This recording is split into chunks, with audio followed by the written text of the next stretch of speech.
Sabe, a gente costuma pensar na ideia de verdade quase como uma senha de Wi-Fi. Ou talvez como aquela resposta no final de um livro de matemática, né? Uhum, aquela coisa exata. Isso, aquela peça de informação exata que, uma vez descoberta, resolve o problema, encerra a discussão e traz um alívio instantâneo. A expectativa geral é que encontrar a verdade seja, sei lá, um destino pacífico, o fim da linha. É uma visão bem utilitarista, não é? A verdade como um troféu que a gente coloca na estante e diz, ah, pronto, agora eu sei. O problema dessa abordagem é que ela pressupõe que a verdade é algo completamente externo a nós. Exato. Um dado estático que, no fundo, não exige nada de quem o possui. E é aí que o nosso mergulho nas fontes de hoje vai dar um nó na cabeça de muita gente.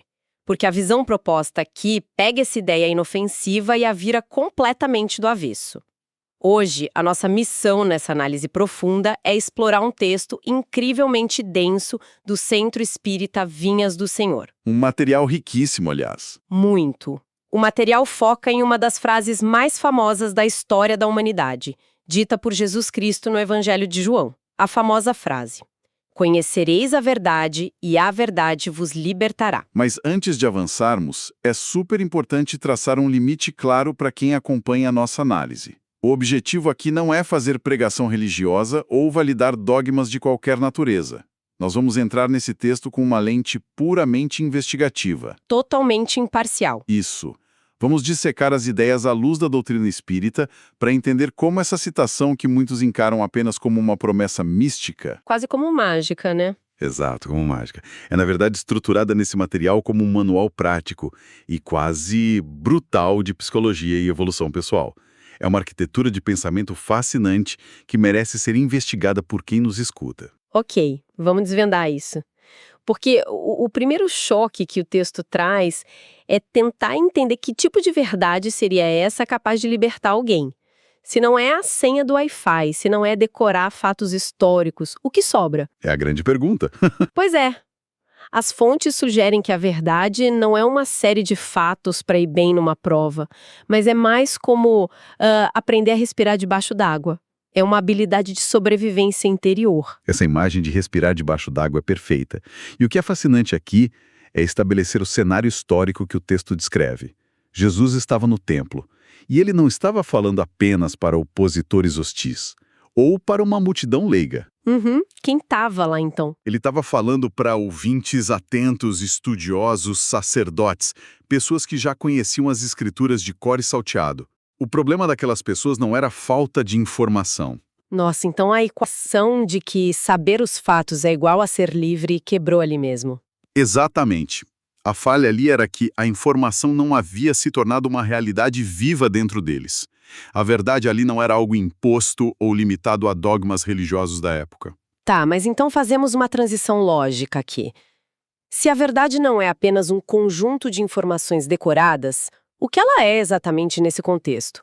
Porque além do material, nos deparamos com a definição de que a verdade é uma espécie de luz interior. O texto define a verdade como algo que se revela progressivamente à consciência.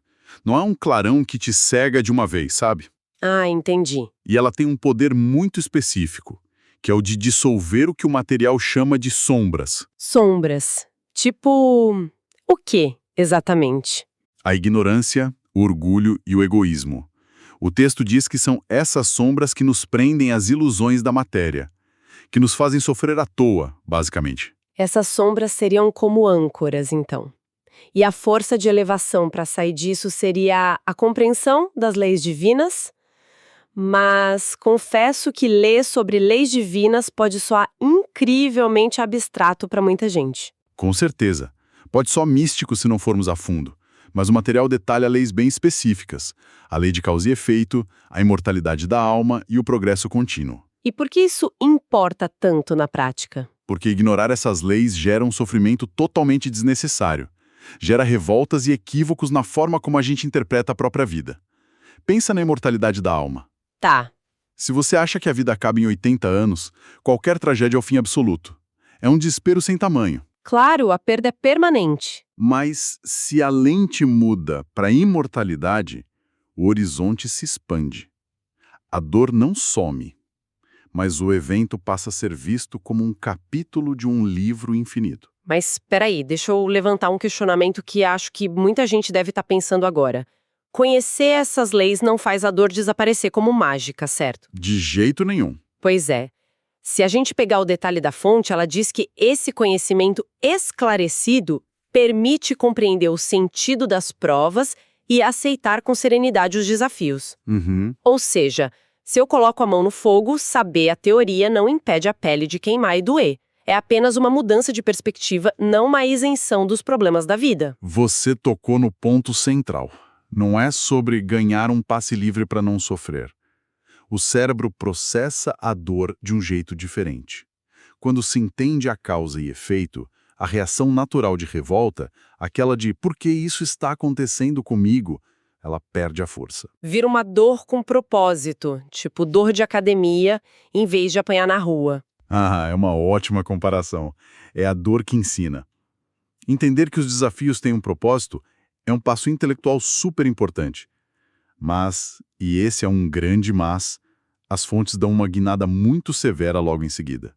É a parte que diz que só saber a teoria não adianta muito, né? Exato. O texto afirma com todas as letras que apenas saber a teoria mantém a pessoa no que eles chamam de cativeiro parcial. Caramba, cativeiro parcial. Não adianta só intelectualizar, é preciso agir. É aí que entra o conceito de vivência. A verdadeira libertação só acontece quando o conhecimento se converte em atitudes reais no dia a dia. A verdade só deixa de ser teoria e vira uma força libertadora se for posta em prática. Aqui é que a coisa fica realmente interessante. Porque eu fiquei tentando visualizar como esse choque entre a teoria e a ação acontece na cabeça da gente. E eu elaborei uma analogia que acho que traduz bem isso. Opa, conta pra gente. Imagina que conhecer a verdade, segundo o texto, é como acender um holofote industrial num quarto escuro e extremamente bagunçado de um acumulador. Nossa, pesada a imagem. Né? A luz, que seria a verdade, não limpa o quarto por conta própria. Ela não é um robô aspirador. Ela apenas expõe, de um jeito quase impiedoso, todas as imperfeições, o mofo, as pilhas de sujeira que estavam ali escondidas no escuro. Fantástico, é exatamente essa mecânica. E construindo sobre a sua analogia, é nesse momento de luz acesa que entra o conceito que o material chama de reforma íntima. Ah, claro, a temida reforma íntima. Pois é, uma vez que o holofote ilumina a bagunça, ou seja, as nossas falhas morais, surge a exigência inescapável de limpar o quarto.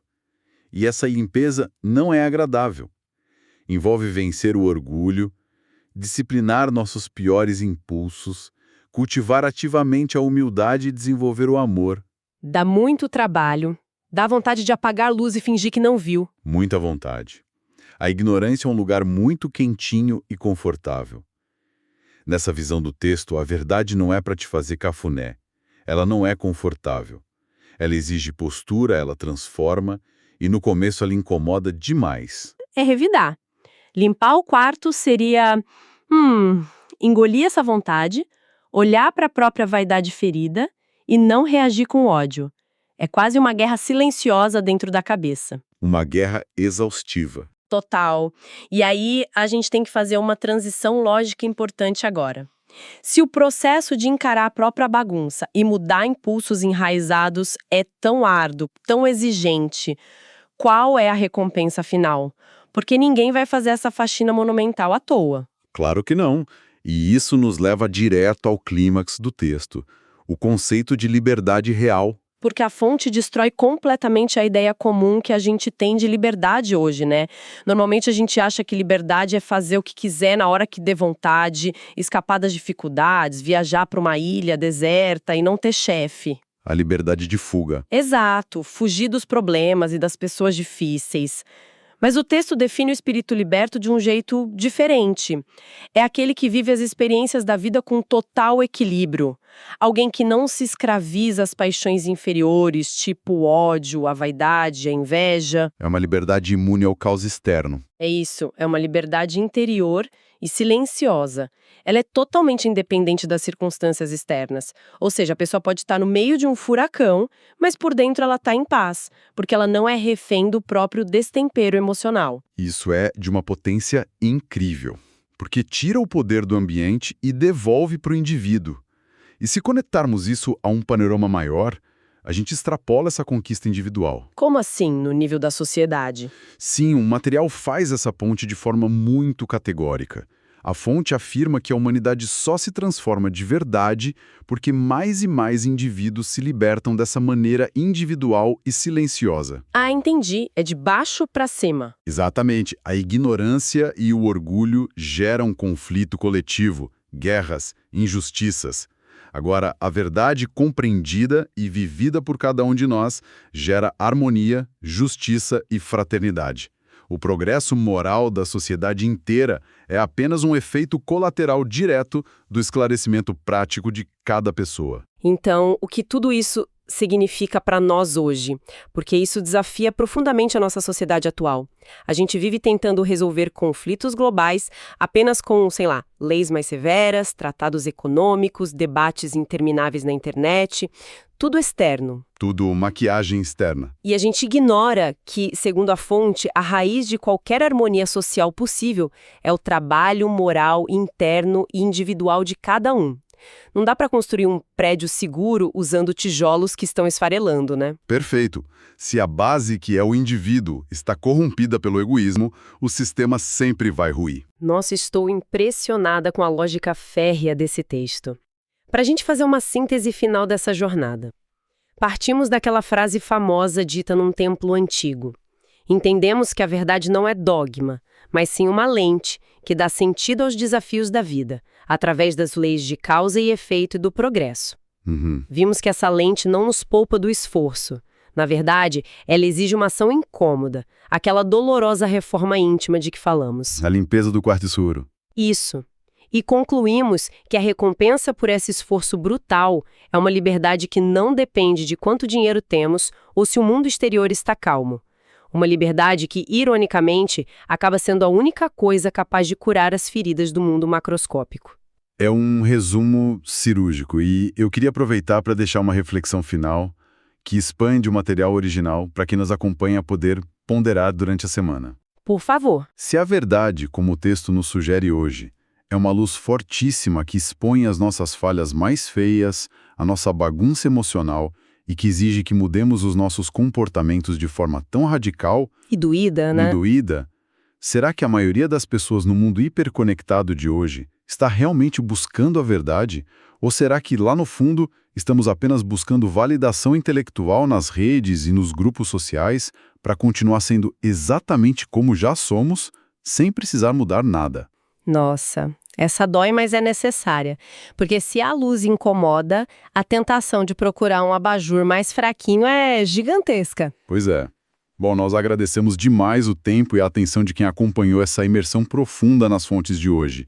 Foi denso, foi desafiador, mas incrivelmente enriquecedor. Sem dúvida. Foi um prazer analisar esse material. Muito obrigado a quem nos ouviu. Fica o nosso convite implícito para que continuem questionando as próprias certezas e mantendo esse holofote interno aceso, por mais poeira que ele revele. Um grande abraço e até a nossa próxima análise profunda.